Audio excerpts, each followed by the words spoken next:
কোন অবস্থাতে নামাজ ত্যাগ ইসলামে অ্যালাউড না। আপনি লক্ষ্য করুন, নামাজ আপনি দাঁড়িয়ে পড়তে পারছেন না, ইসলাম বলে বসে পড়ো।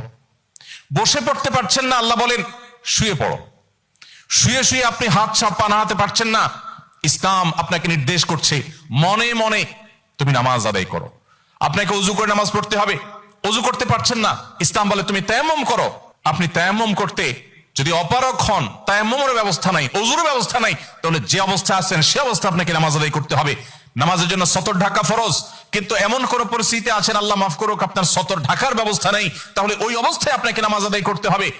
আপনি যদি এমন কোন পরিবেশে থাকেন যেখানে আপনার পবিত্র কাপড় থাকা নামাজের জন্য পূর্ব শর্ত, অথচ আপনার কাছে পবিত্র কোনো কাপড় নাই, তো ইসলাম ওই অবস্থা আপনাকে নামাজ পড়তে বলে।